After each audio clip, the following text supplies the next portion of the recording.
The rain came slantwise across Main Street like a whip, needling dust into mud and mud into a mirror that reflected two men in the saloon doorway, one in a black hat with a silver badge catching lamplight, the other with a lawman's star turned backward on his vest, as if shame had a front and a back. Sheriff Kane tipped the bottle and poured. Marshal Redden watched the pour like a gambler watching the river card. "Much obliged," Redden said, voice graveled by the road. Kane's fingers were steady on the glass, but the badge in his other hand spun slow as a coin deciding which side of fate it liked better. Rain hissed on the wood stove. The piano stood shut like a coffin. Four men at the far table pretended to play cards, eyes snagged on the pair at the bar. No one breathed when their glasses touched. They drank, and the storm leaned in to listen. Strange night to share a bottle. Redden said, "Stranger men do it on stranger nights," Kane answered. Lightning strobed the street in white stripes. In that flash, the whole town looked like a photograph. Gallows down by the livery, throwing a long black note.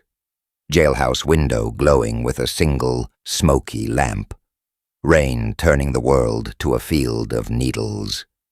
Then darkness fell like a curtain. When the door blew open on the wind and the lamp guttered, the two men slipped through the threshold and into the rain as if the night had put out its hand to take them. By the time the card players reached the porch, the street was empty.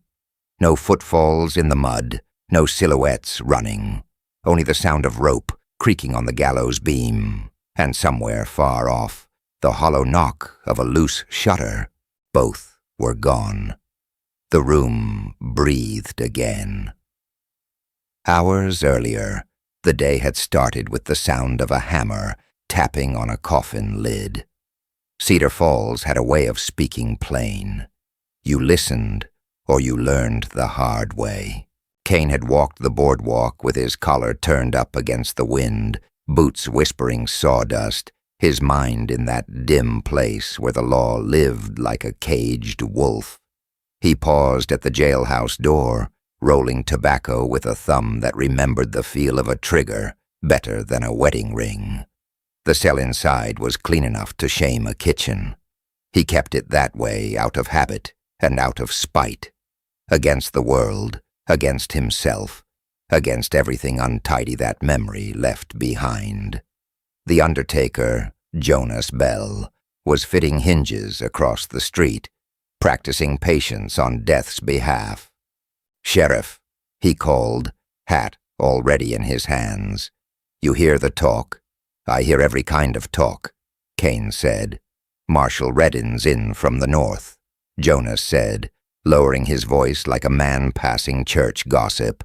"Rides with warrants nobody's seen, arrests men nobody knows, and leaves with coin nobody counts. Folks say he keeps a book of names. Folks say some names wear badges." Kane let the silver badge spin once, twice, catching it out of the air. The thought of a lawman with a ledger made his jaw tick. He'd seen what lists did to people, made them less than bodies, turned them into debts. "Law ain't always justice," he murmured, the old sentence tasting of iron. He felt the eyes before he saw the man. Redden stood at the corner, coat dark with travel, hat brim throwing his face into a canyon of shadow. He looked like a man who could borrow a uniform and never give it back. The two men measured distance the way old fighters do. Steps, angles, escape routes. The gallows creaked once in the wind like a throat clearing. "Evening, Sheriff," Redden said when they finally met in the street. "I reckon we share a profession." "That's so?" Kane said. "Keeping order," Redden said, smile thin as a wire, though some orders pay better than others. Kane's eyes cut to the gallows. Some orders hang quick, some slow. They let the wind speak for a time. Kane could smell wet rope, oiled leather, the faint sour of fear that towns make when rumor shows it a mirror. When Redden moved, it was with the slow patience of a man who had learned how to walk around traps and into hearts. "There's a matter we'd do well to discuss where ears ain't cheap," Redden said, tilting his hat toward the Red Comet Saloon. "One drink, then we see which way the night wants us." Kane looked past him to the jailhouse where a single lantern burned behind frosted glass like a ship's light in fog. The badge felt heavy, the memory heavier, his wife's laugh, his boy's shoes by the door, the day a gang's gunfire made him a widower, and the badge a hinge between who he was and who he pretended to be. "Fine," he said. "One." The saloon smelled of pine soap, old whiskey, and cut cards. The barkeep, a red-bearded Scot with hands like shovels, set 2 glasses down and didn't ask for coin. Redden stood easy with his back to the mirror, because men like that learn to watch 2 rooms at once, the one they're in and the one that might knife them from behind. Kane took the angle that put the door in his periphery and the piano to his right. The badge spun between his fingers like a thought he didn't want. They drank the first in silence. The whiskey burned in a clean way, like a truth that hurt but didn't lie. Redden set his glass down soft. "I'm hunting a pack that don't run from daylight anymore," he said. "They got friends in books you can't read and safes you can't open. If we tangle at odds, they win. If we share a rope." He nodded toward the gallows window. "Maybe somebody swings who ought to." Kane considered the grain of the bar, the scars of old knife tips, the way thunder rolled low and mean over the hills. Redden's pitch was all teeth, hidden by a smile. An alliance, offered like a card, face down. "What's your cut?" Kane asked. "A town that still has its women come mourning," Redden said, "and a sheriff who gets to keep his office. I take the rest." "Honest thief," Kane said. "Better than a lying saint," Redden answered, and for a heartbeat Kane saw something in the man's eyes that looked almost like exhaustion. Then it was gone. Kane slid his glass away. "You and me are both married," he said, "to different brides. Mine is the law. Yours is whatever don't bite your hand when you feed it." Redden's grin showed a chip on a front tooth, white scar peeking where a lip had split long ago. "Law's a fine woman," he said, "but she'll sleep with any man who flatters her right." Wind slammed the door, and the lamp guttered low. One of the card players swore softly. Somewhere a horse threw its weight against a post and rang the iron ring like a bell. Kane felt the room tighten. He had known nights like this. The sky bent low, the town's breath shallow, the past pushing a shoulder into the present. He could smell rain in the sheriff's office, even though he wasn't in it. He could see the keys on the nail by muscle memory. He could hear the soft clink the badge made when it kissed the oak desk. The badge spun now, and he stopped it with his palm. He thought of the gallows beam cut by a local hand, sanded by an honest boy who didn't know what he was finishing. He thought of names in a book. "One drink," Kane said again, though the glass was empty and the choice already made. They raised their refills. Men at the table watched without blinking. The barkeep's mouth made a line. "To order," Redden said. "To justice," Kane corrected. They drank. The door sighed. The lamp fluttered like a weak heart. Redden tipped his hat at the barkeep, at the piano that wouldn't play, at the card men who pretended not to judge. He set 2 coins on the bar that shouldn't have been in this part of the territory, minted back east, clean edges, copper smell too fresh for honest work.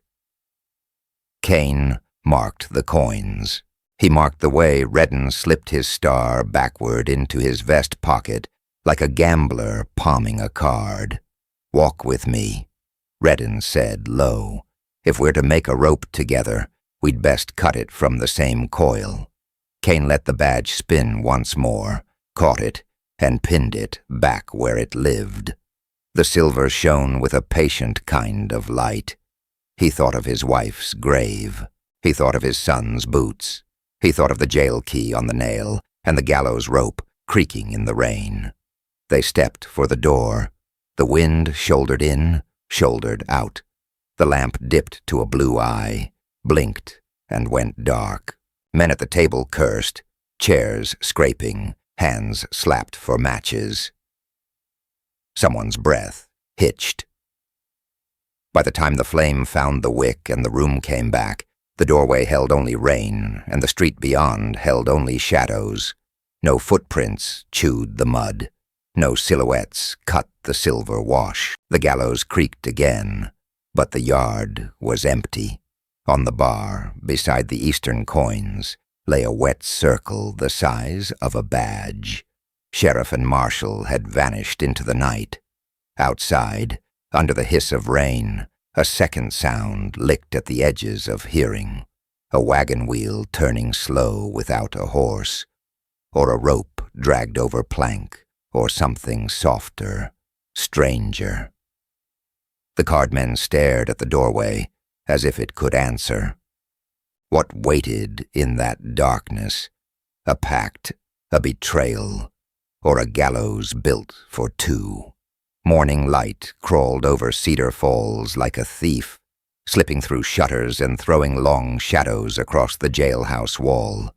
Sheriff Kane sat behind his desk, badge spinning slowly between scarred fingers, listening to the creak of the gallows rope outside. That sound always carried more weight than sermons. Across from him stood Marshal Redden. His coat was still damp from the storm, his boots carrying the smell of wet earth.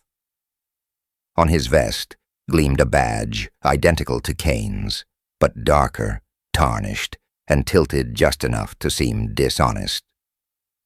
Redden wore it as though it were a weapon, not a duty. "You run this town quiet," Redden said, voice calm, eyes cold, but quiet don't mean clean. Kane didn't answer at first. He studied the man, searching for the crack in the armor.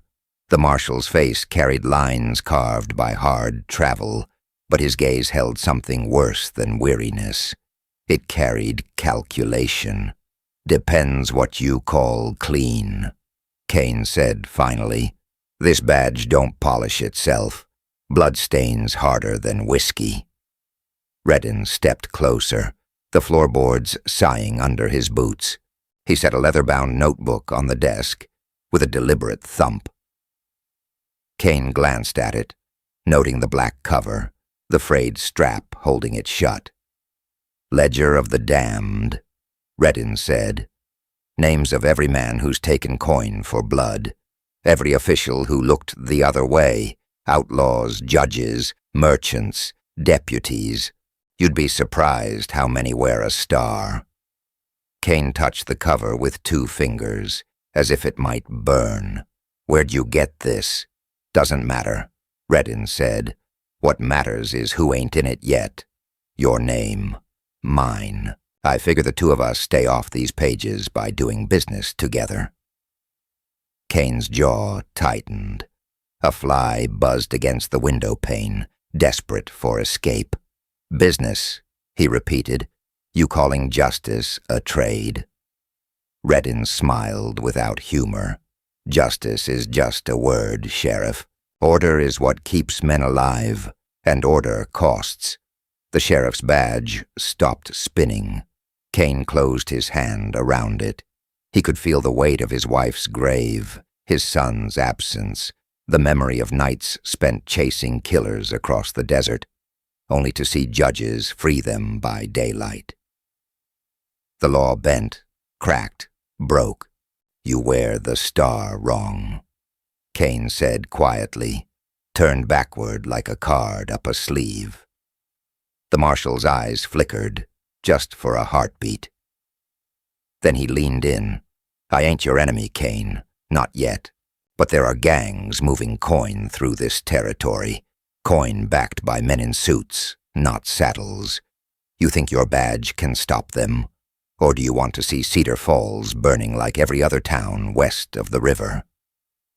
Outside, a church bell rang once, hollow as an empty grave. Kane rose, slow, tall in his black duster. His hand brushed the Colt at his side, not to draw, but to remind the room of what lived there. Tell me plain, Kane said. You serving the law or selling it? Redden's smile widened, but his voice dropped low, almost intimate. A man can do both. Question is, which are you? The silence between them thickened like smoke. Kane broke it with a short, bitter laugh. You talk order, I see chains. You talk coin, I hear blood. You talk partnership, I smell a grave opening for my name. The marshal tapped the black ledger once with 2 fingers. Think on it. Tomorrow we ride for Gallows Creek. A gang waits there. If you're beside me, maybe we make this land cleaner. If you're against me, well... He let the words trail into the hush of the room. When the door shut behind him, Kane sat again, staring at the ledger. He didn't open it. He didn't need to. The thing smelled of corruption the way whiskey smelled of fire. The jailhouse lantern guttered in the draft. Kane felt the old wound stirring in him. The wound of betrayal, the weight of his family's murder, the endless gnawing question, was he enforcing justice, or just wearing the badge as a mask for vengeance? That night, he walked the town alone. The saloon spilled yellow light into the mud. Laughter curdled with lies. The church door swung in the wind, cross-crooked as if heaven itself had grown tired. The gallows loomed by the livery, its rope slick from the rain.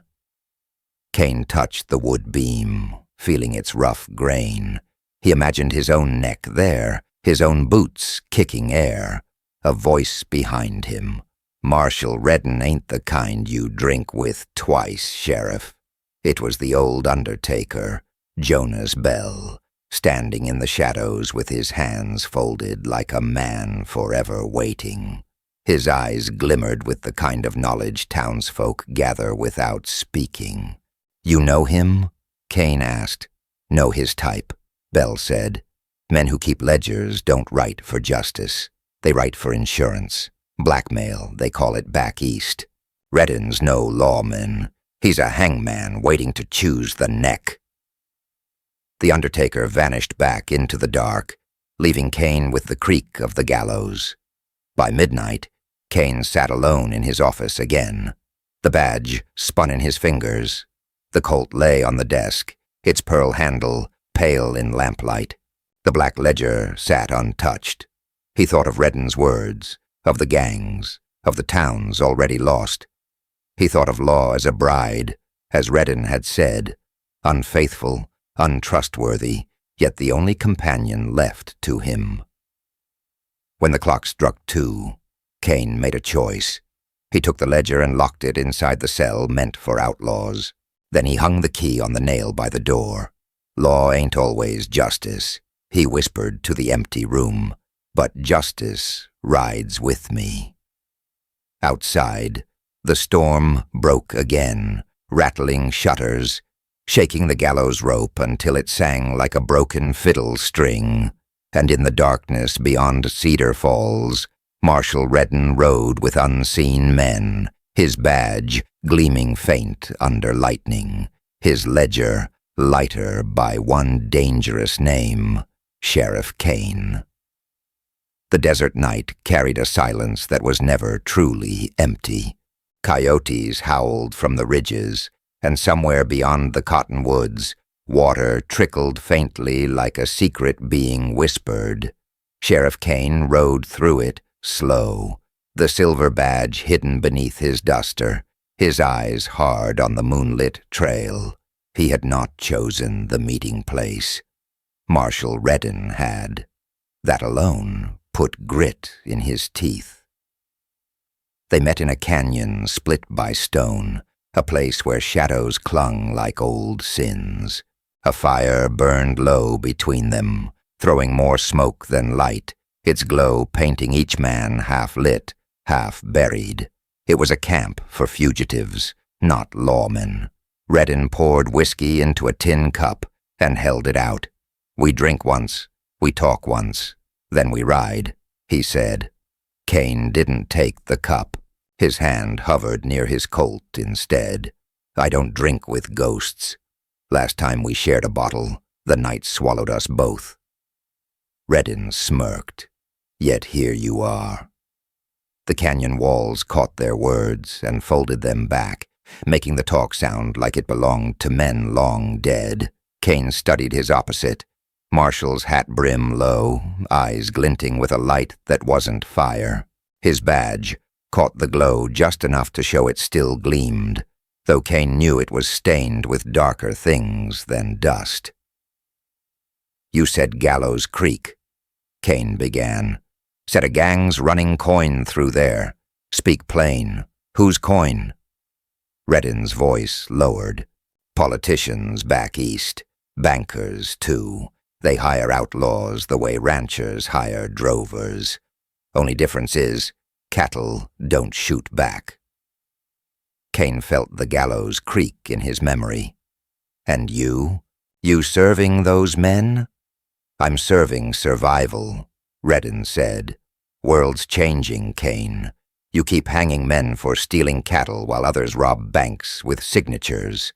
Who holds more power, the thief with a pistol or the judge with a pen?" The sheriff's eyes narrowed. He had seen too many graves filled by both kinds. "You want my help," Kane said flatly. Redden leaned forward, firelight catching the scar along his cheek. "I want your badge beside mine. These outlaws won't fall to 1 star, but maybe 2. Kane was silent for a long time. Smoke stung his nose. Dry sage burned his throat. He thought of his son's boots, of his wife's laugh, of the ledger locked in his jail.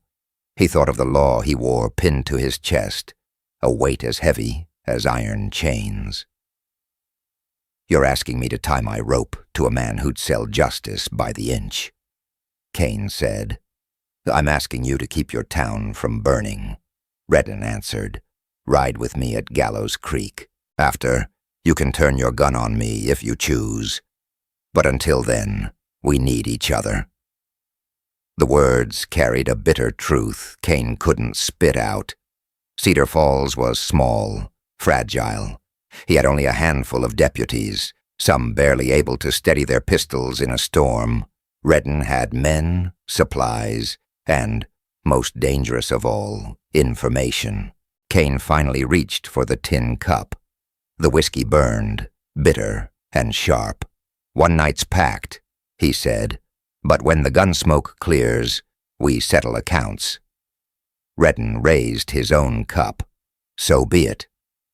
The pact was struck in silence, the fire snapping like a rope under strain. They rode at dawn, hooves drumming over stone. Dust rose around them, painting the air the color of ash. On the trail, Kane kept half his sight on the horizon, half on Redden's hands. Trust rode thin as a spider's thread between them. By midday, they reached a ridge overlooking Gallows Creek.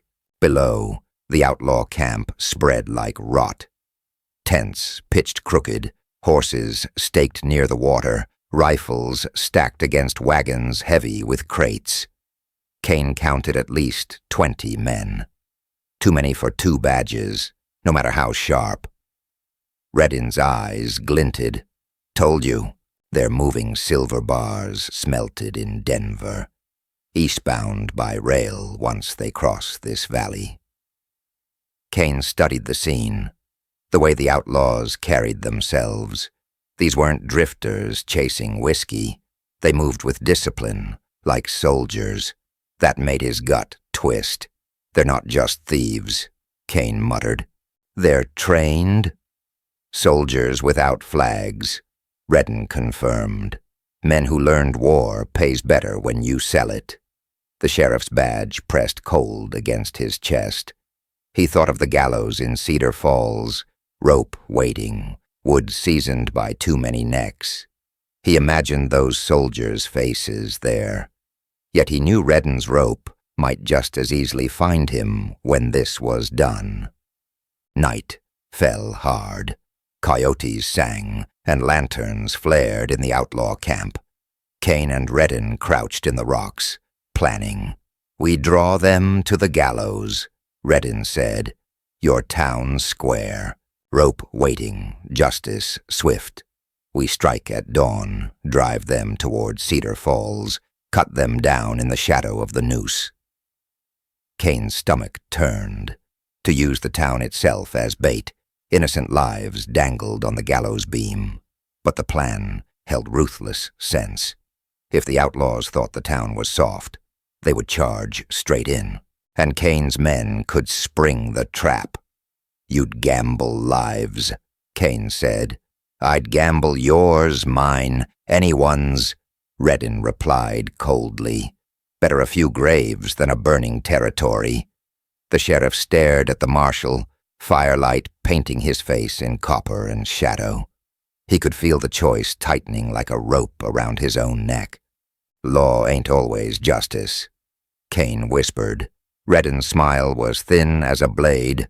"But justice rides with us, if we let it." The two men clasped wrists in the dark, a pact forged in shadows, heavy with mistrust. Far below, the outlaw camp sang with drunken laughter, rifles stacked careless, but Kane's eyes never left Redden's. He saw the betrayal already written there, waiting for its hour. The sheriff turned back to the valley, jaw tight, Colt heavy on his hip. He had chosen the pact, but he knew the rope was waiting, and as the wind carried the sound of the gallows creaking far off in Cedar Falls, Kane wondered if the noose being prepared was not for the outlaws, but for him. Dawn leaked into Cedar Falls like thin milk, pale and uneasy.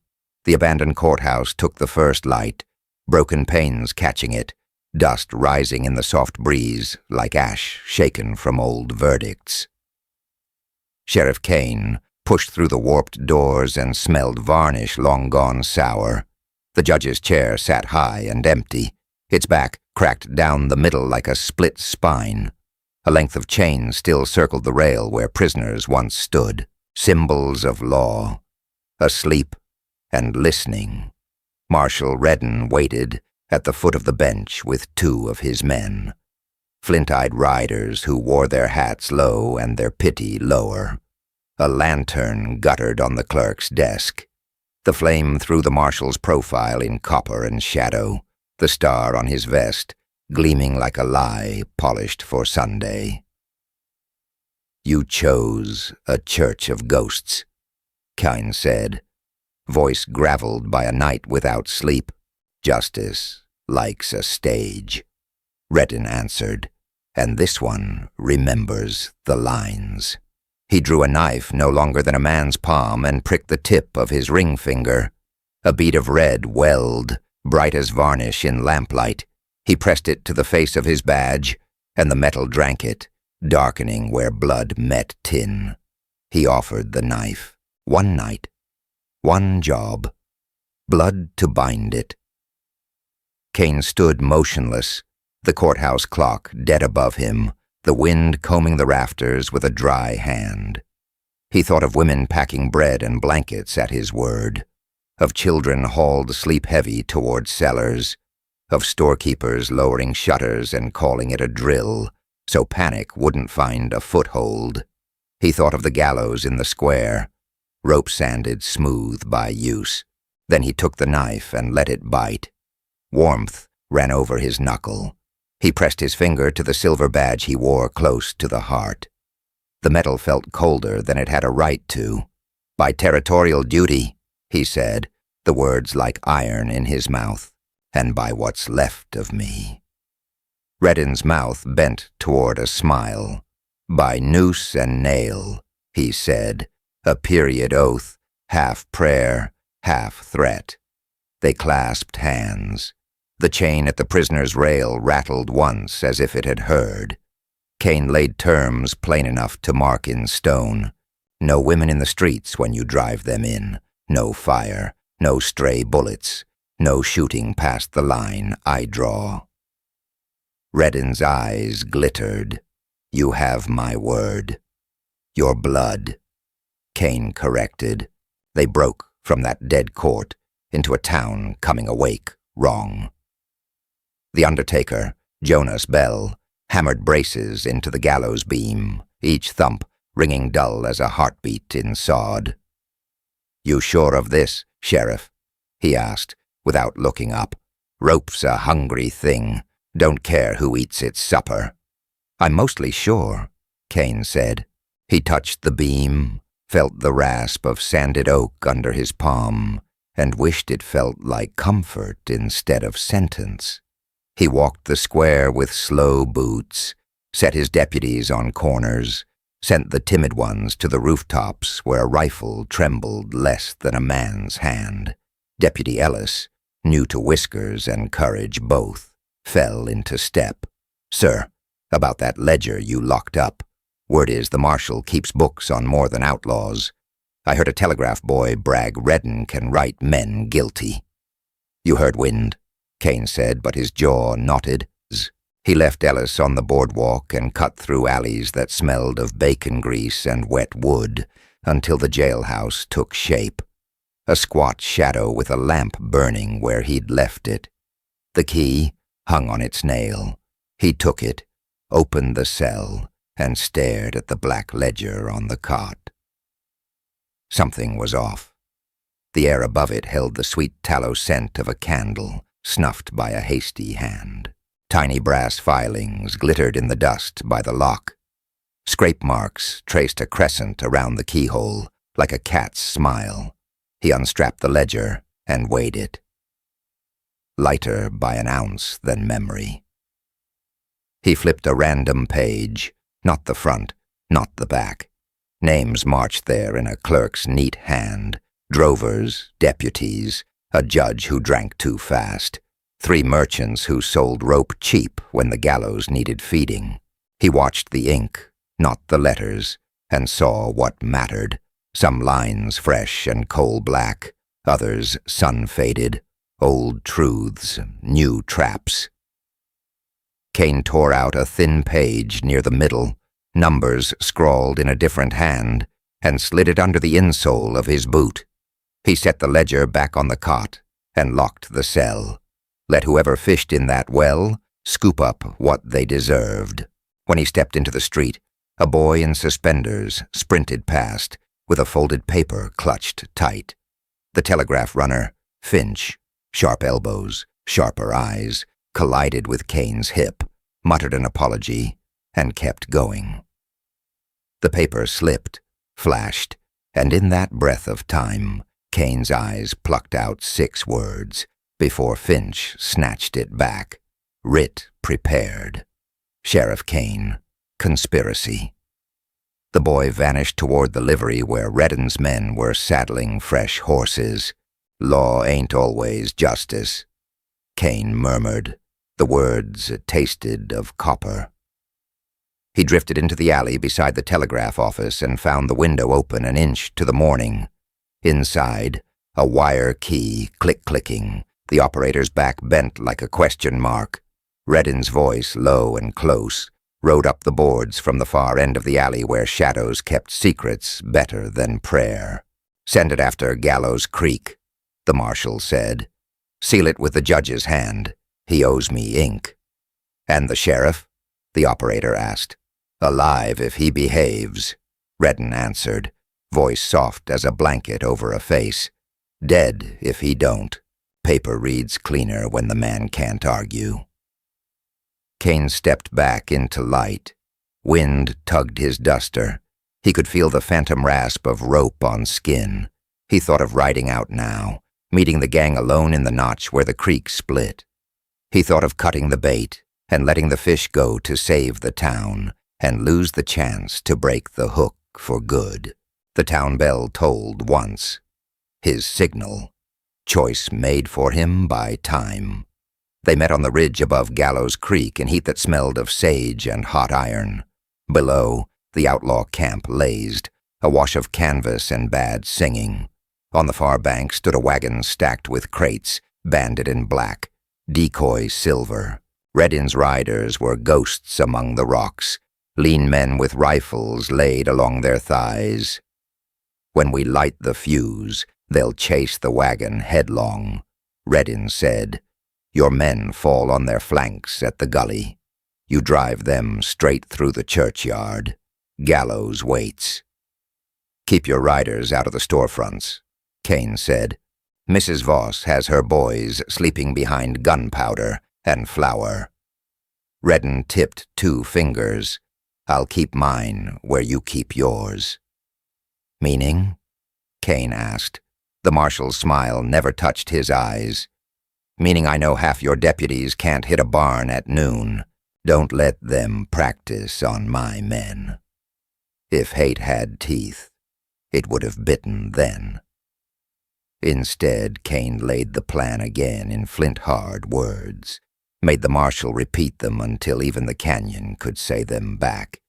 He made himself watch Redin's hands, the way they drifted to his vest pocket whenever the talk turned to after. He made himself think of graves with names and of graves without. They lit the fuse. The decoy wagon snapped into motion and the camp burst apart. Shouts, curses, boots hammering rock.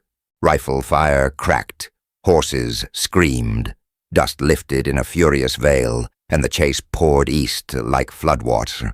Kane rode the edge of it, voice hoarse, arms signaling. His men rose from sage and swung the hammer down. The outlaws bent toward the gap he'd left, like cattle crowding a chute. Cedar Falls heard the storm before it saw it. The drum of hooves, the thunder of guns, a woman's scream cut short.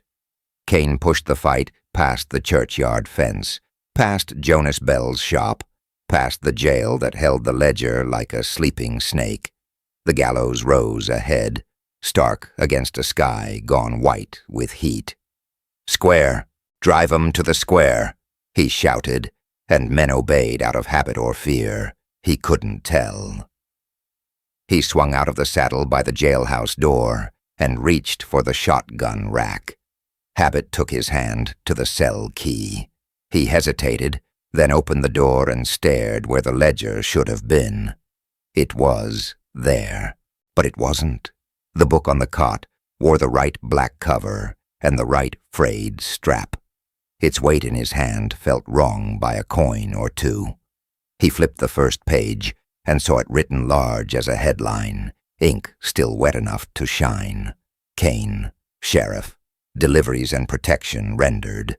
Beneath it, a list of sums and initials tied to the gang at Gallows Creek.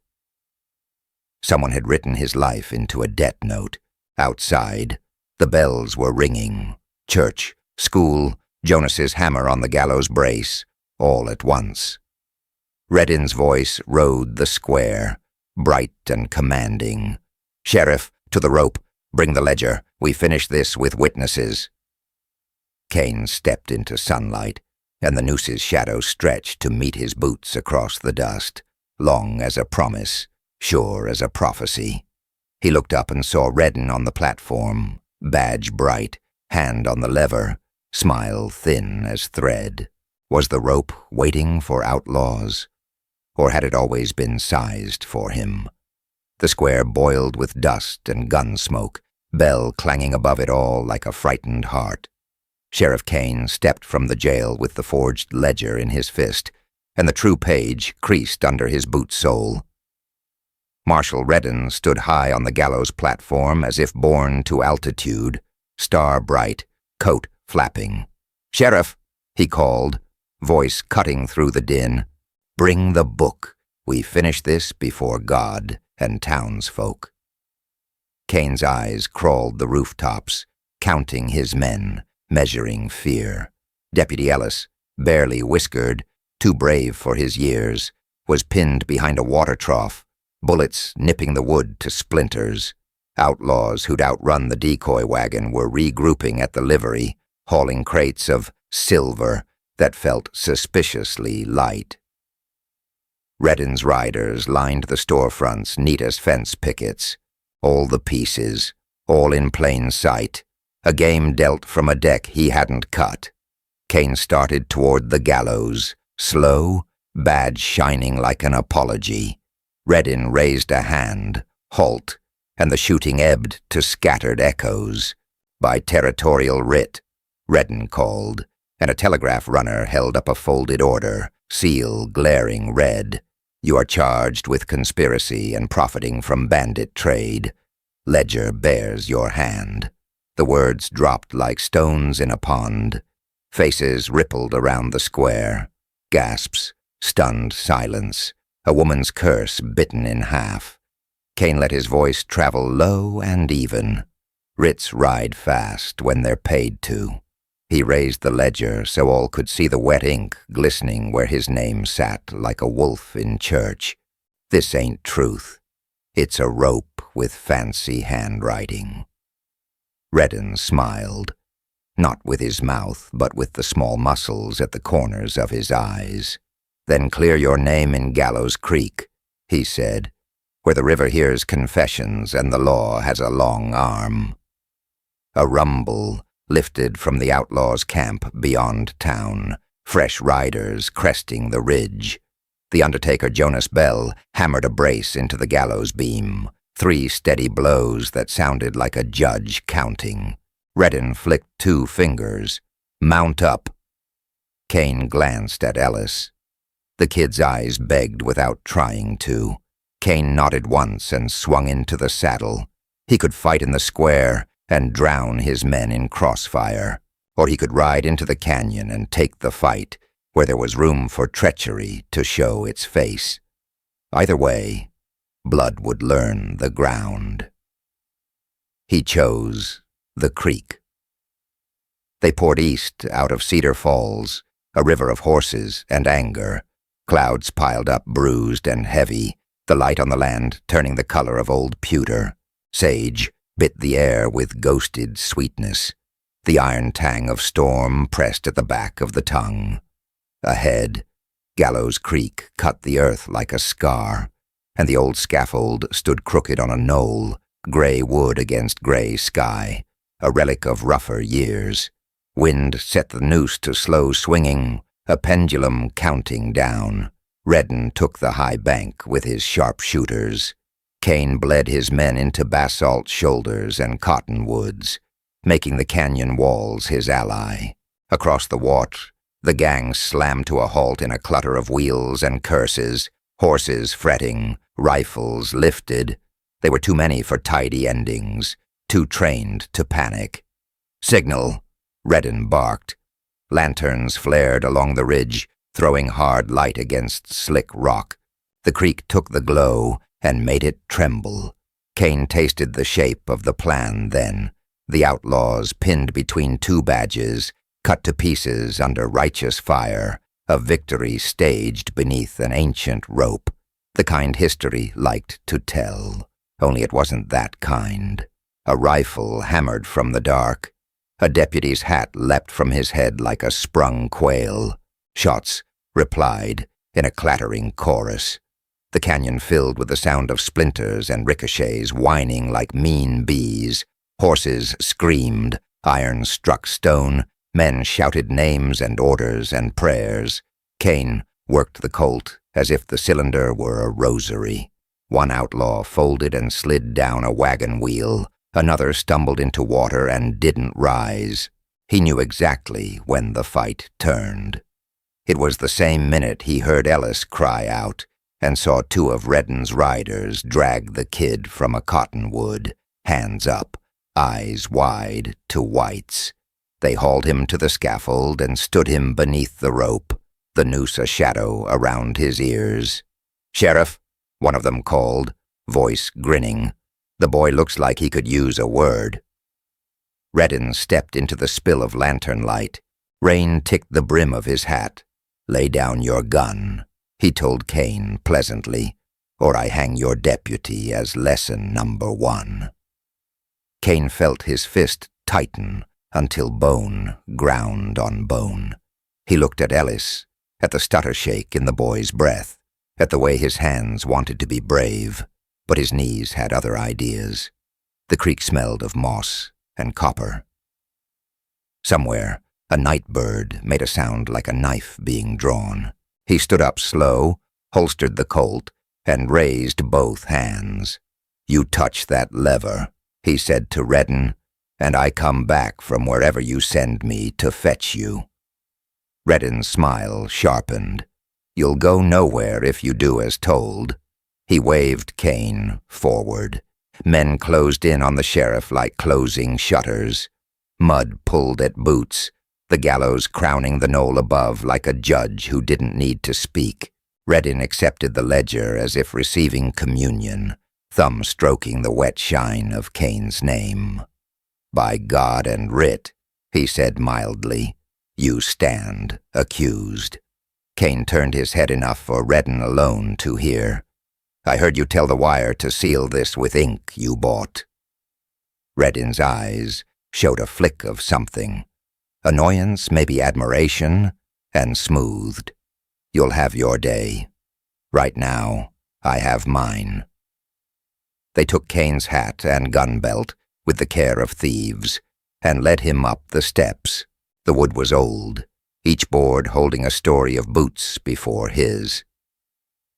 Jonas Bell's hammer from the morning seemed to echo beneath his feet, ghost sound answering live. The noose swung level with his chest, thick fibers rough as an unshaved throat.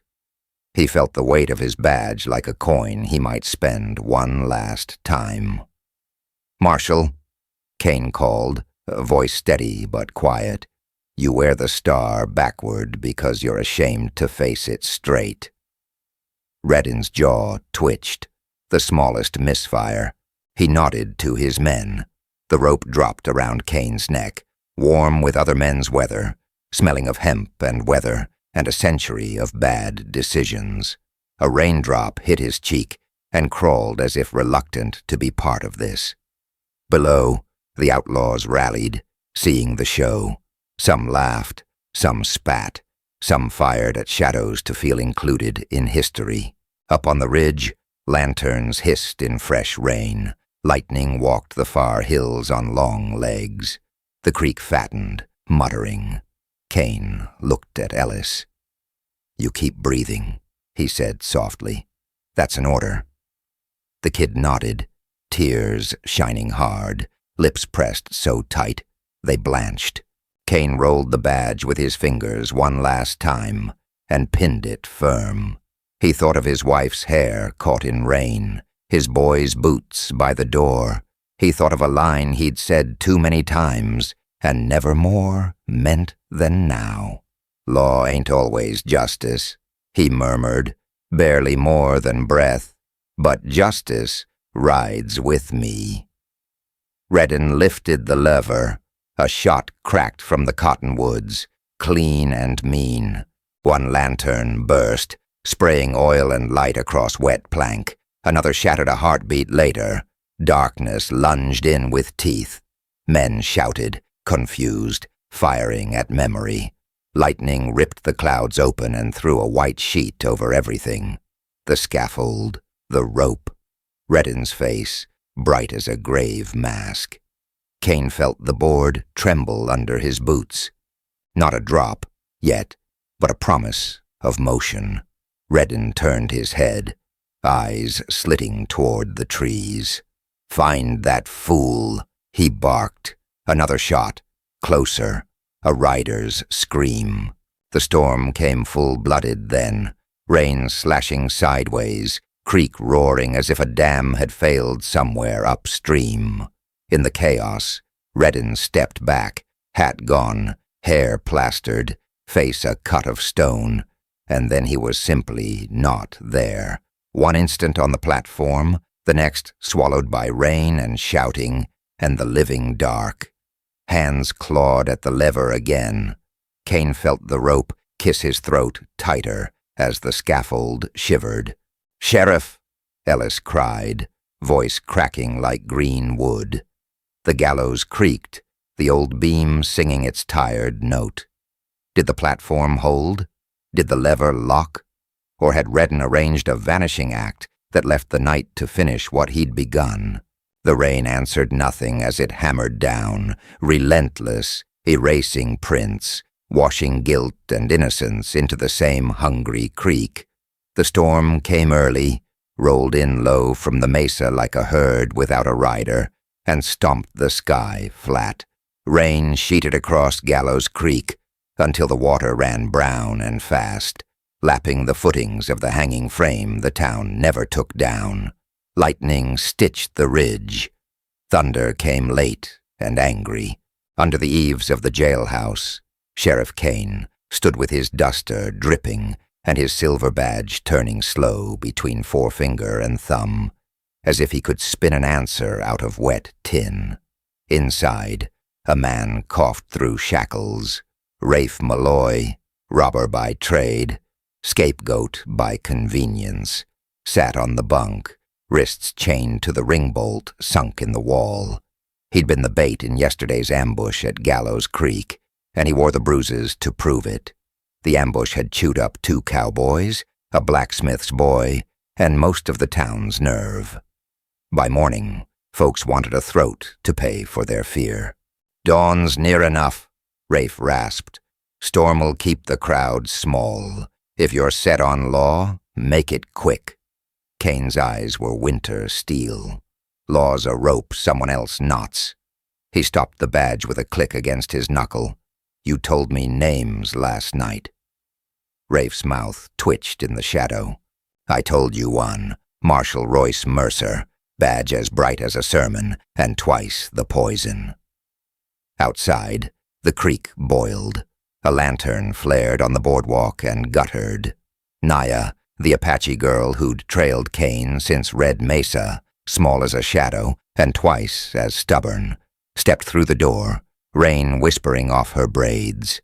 She carried a folded oilskin beneath her arm, and worry set like a bruise behind her eyes.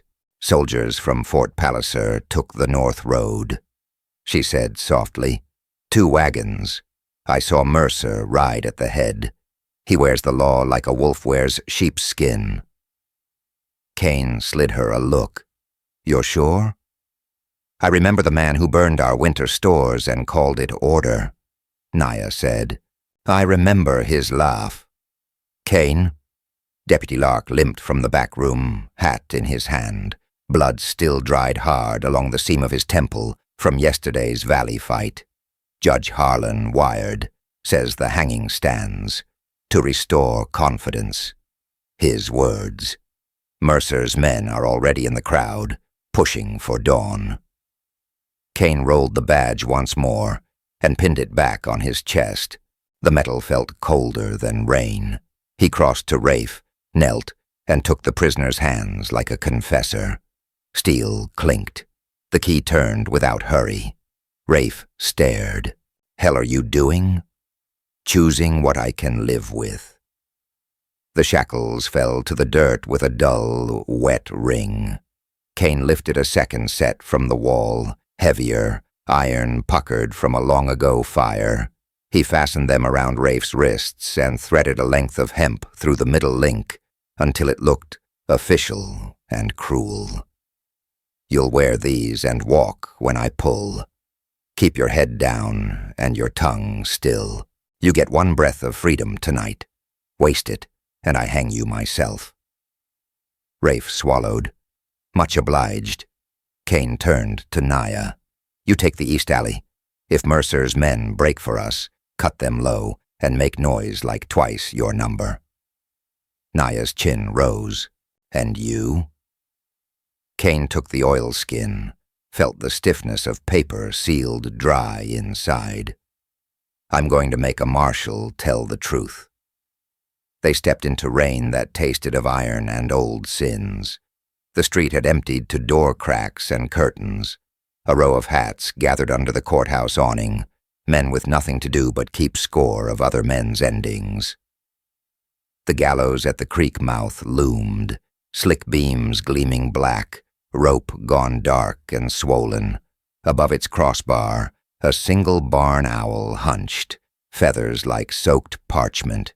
Kane led Rafe by the hemp down the middle of the street, boot heels knocking water into fans. As they passed the abandoned courthouse, the town's first, long since surrendered to mice and wind, Kane stopped. The bell above the door frame, too rusted to ring, wore a necklace of raindrops. It was a ruin, but it was a ruin built for oaths. That felt right.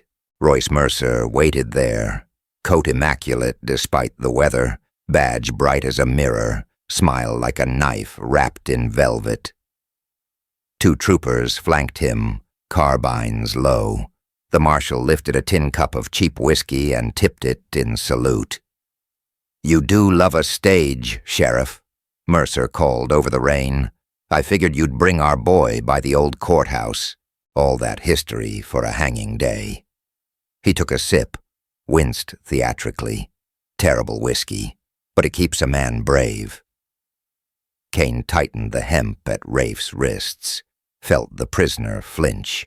He kept his voice flat. "You wrote the judge your own verdict. Save him ink next time, and sign my hand, too." Mercer's smile thinned. "Don't turn righteous on me. You and I both wear tin to keep order, not to worship it. Your town is scared. The rope cures fear, and fear breeds the outlaws you like to shoot. You ought to be sending me a thank you note." The storm hissed between them.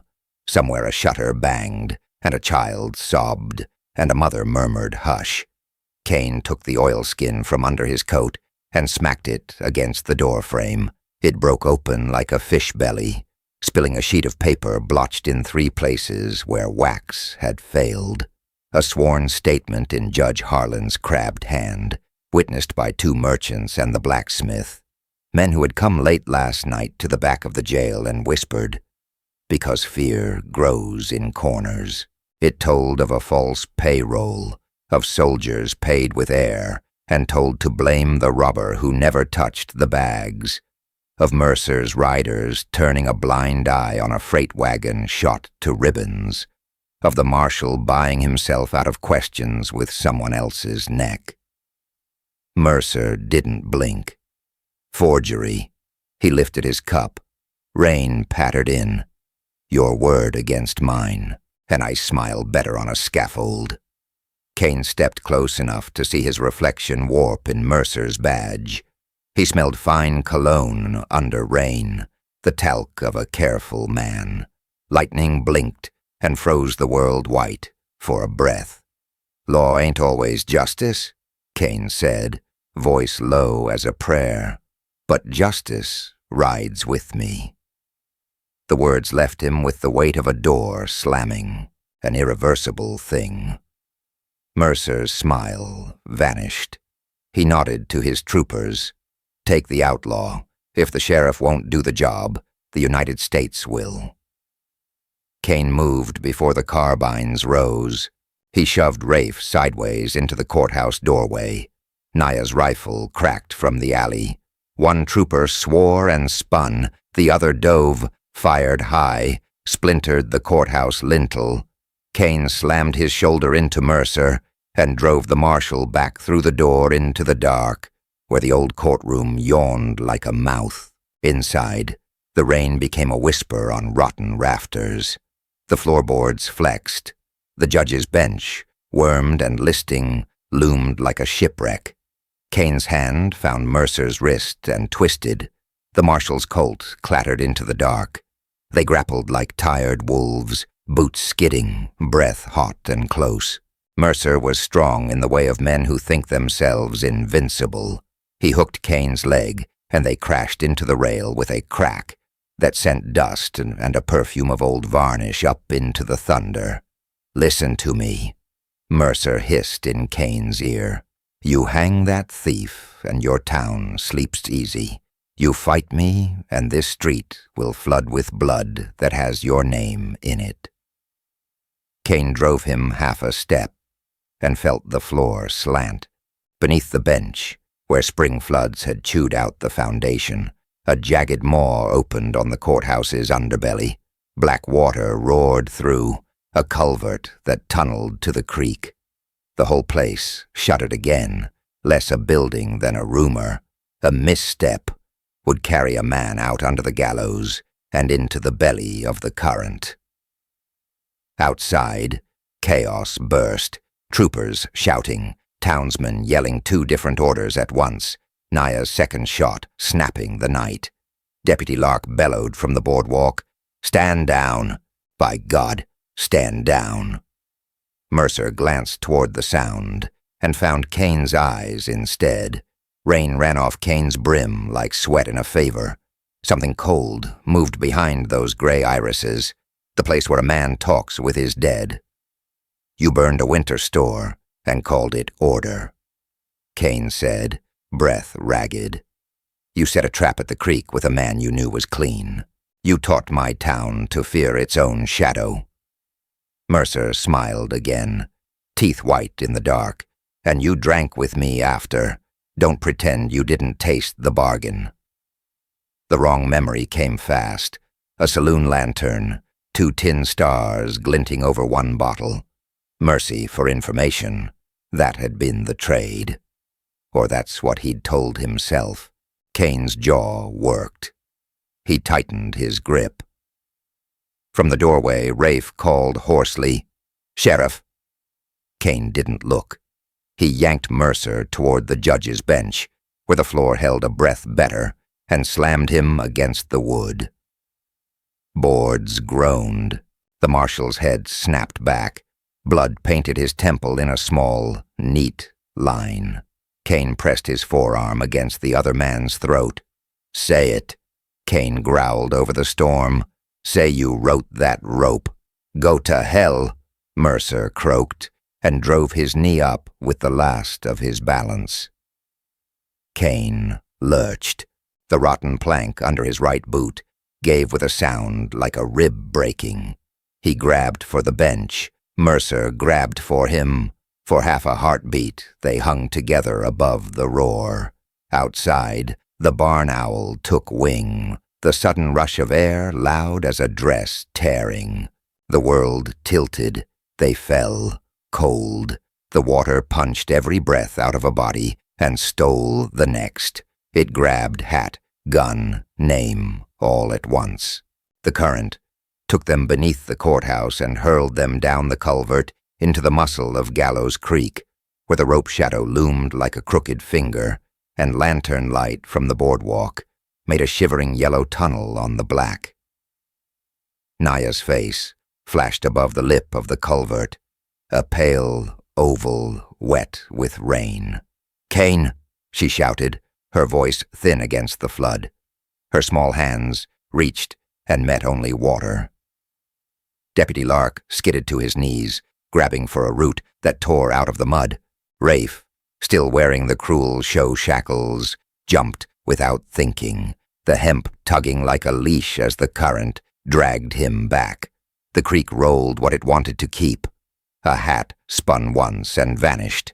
A tin star winked and was gone. Then 20 paces downstream, where the water forked at a snag of willow, something rose, a dark shoulder, a hand. It found the slick root, slid, found it again. The fingers were scraped raw but stubborn. They tightened. Whoever owned them hauled himself half out of the black rush and hung there, coughing, head bowed under the ragged fringe of rain. Naya took one step down the bank, boots sinking to the ankle. "Sheriff?" she called, voice small and ferocious at once. The man at the willow lifted his face. The lightning came back just long enough to draw every line in white. A smile cut slow through the water. Not relief. Recognition. Not Kane. Mercer. He raised something in his left hand. A silver badge, not his, glimmering like a fish scale caught between his fingers. He tapped it at once against his teeth and let it fall back into the creek. "You want your law," Mercer called hoarsely, voice low and happy. "Come take it." Upstream, a second shape rolled in the current and did not rise. Naya stared at the dark water where Sheriff Kane should have been, then at the grinning man pinned to the willow root. The gallows creaked as the wind shifted. Behind her, the town drew a single, ragged breath. The storm swallowed the rest. Dawn crawled over the basin like a tired animal, pink light leaking through torn storm clouds, steam lifting from puddles where last night's rain still clung to the earth. Sheriff Kane rode in slow, coat heavy and dark with water. The black felt of his hat beaded silver. His silver badge hung unpinned, turning on its chain as the horse picked its way down the rutted street. The town had that after-storm quiet, wood swelling in door frames, rope creaking, chickens fussing low. Even the gallows behind the abandoned courthouse spoke, a single drop ticking from the crossbeam like a metronome for old sins. He dismounted without tying off. The horse stood as if it knew better than to wander. Kane's boots squelched once, then went to whisper, sliding under the courthouse eaves, where the wind smelled of wet dust and lamp oil. Inside, the long room was gray with mourning and older than it had any right to be. Benches like pews, a judge's chair with one broken arm, a forgotten Bible with swollen pages. On the floor by the railing sat last night's bottle of rye, its mouth smudged with two men's ghosts. Kane's gaze held there a beat. He had drunk with his enemy at this table. They had laughed like brothers with sore throats. Then both had vanished into rain and rumor. Footsteps gathered behind him, careful, uncertain. The town stepped in by degrees, merchants with damp collars, wives clutching shawls, two cowboys smelling of horse and tobacco, a girl whose braids dripped water on the boards, and Marshal Darius Pike's men, shaved and sullen, their uniforms washed a clean blue by weather that hadn't washed anything else clean. Someone tugged the bell by the door. It clanged once, mean as iron.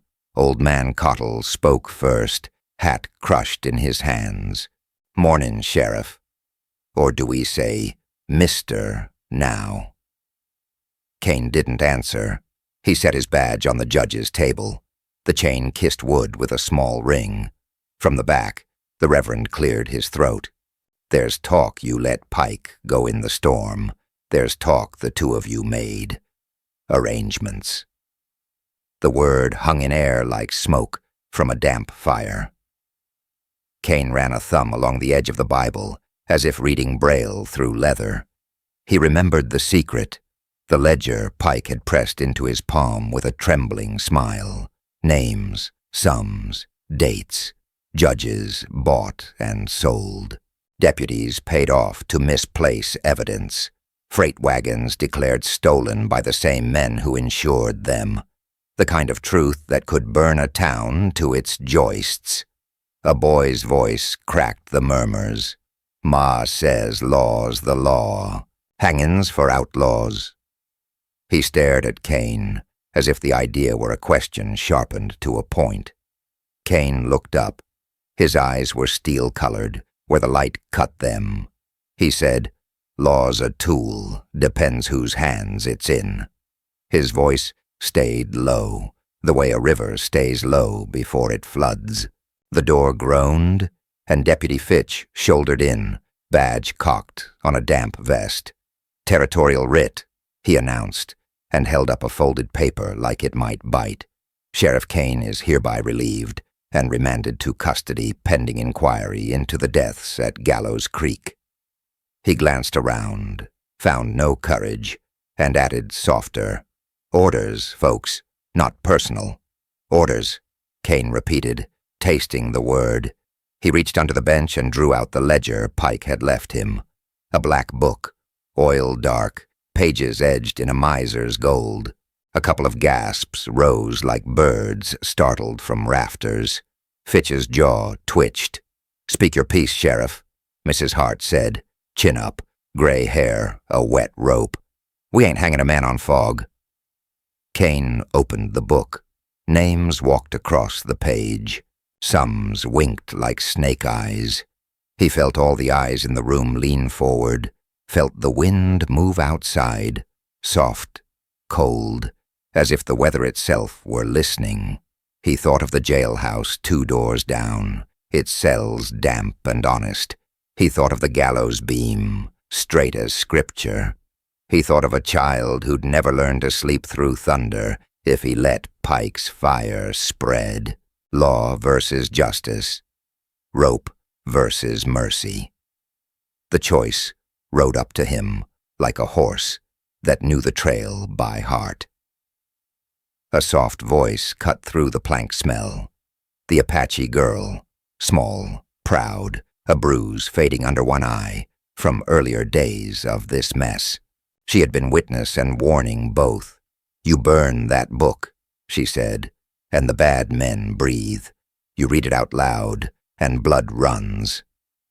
Pike had told him as much, laughing over rye. "You can't pull one nail from a rotten fence," the marshal had said. "You got to choose what falls, Sheriff." Fitch took a step closer. "Hand it over, Kane. Governor's men'll see it proper." "That dog won't hunt," the blacksmith muttered. "Governor's men are in that book." Kane turned a page and found a name that stung like winter. A judge who'd once signed a protection order for the wife and boy he couldn't save. It was all one weave, his grief knotted into this ledger's spine. He set the book down, palm lingering. "The badge is law," the Reverend said. "The book is truth. Which do you serve?" Kane's fingers found his Colt's pearl grip without thinking, the touch as familiar as prayer beads. He breathed in rain, wood, rope. Then he reached for his badge, weighted it in his palm, felt how small and how heavy it was. He lifted it so the room could see, the chains sliding with a bright hiss. "Law ain't always justice," he said, voice gone colder. "But justice rides with me." He didn't pin the star. He didn't surrender either. He moved to the pot-bellied stove by the wall, woke it with a boot nudged into its belly. Coals glowed like old eyes opening. He held the ledger over the fire. Pages fluttered, thin as bird wings. Fitch lunged, panic cracking through official tone. "Don't you do it." 2 cowboys drew iron without aiming, just to say they could. The room's breath shortened. One matchhead of fear, and the whole place would go to flame. Kane looked at the Apache girl. "If I read it, we bury a town under a war of paper and rope. If I burn it, good men walk free alongside the guilty." He let the book tip until heat licked it, and words buckled. "Either way," he said, and his scar was a pale stitch beside his jaw. "I pay."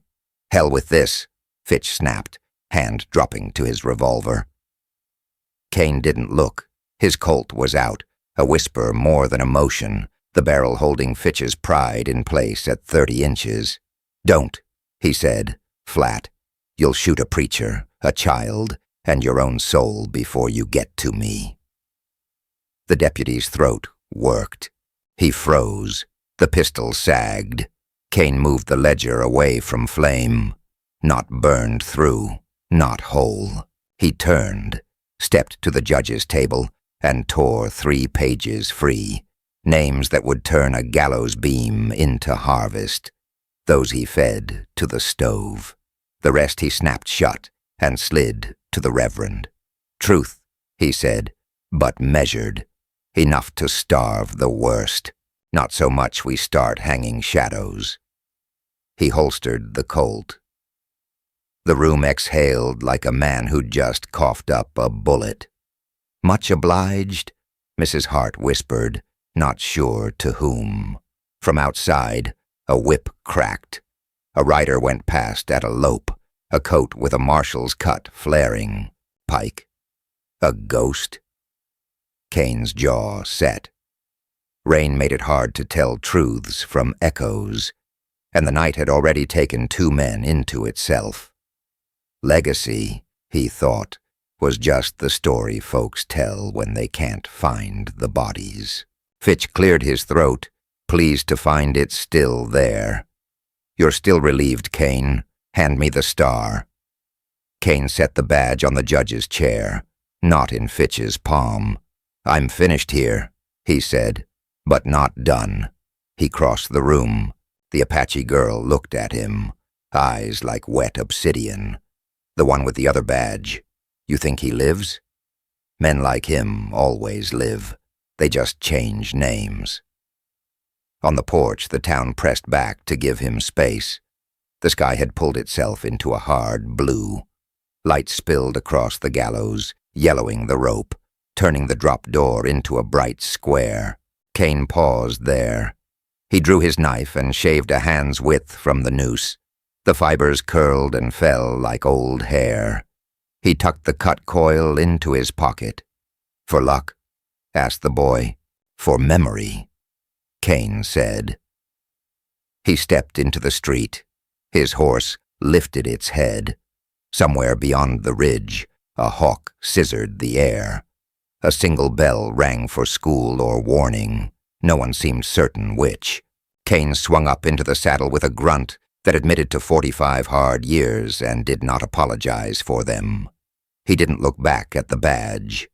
He looked west, where rain had spent itself and distance started. He nudged the horse. Dust lifted. People watched, not moving, as if the town itself were holding its breath. At the edge of the last puddle, Kane reined in just once and tipped his hat to nothing in particular, the dead, the living, the line between them. Then he rode, coat flaring, a dark scrap of law stitched to the horizon, until the noise of hooves thinned to a whisper and was gone. Only the chain on the abandoned star moved, slow and silver, catching sun as if it still had work to do.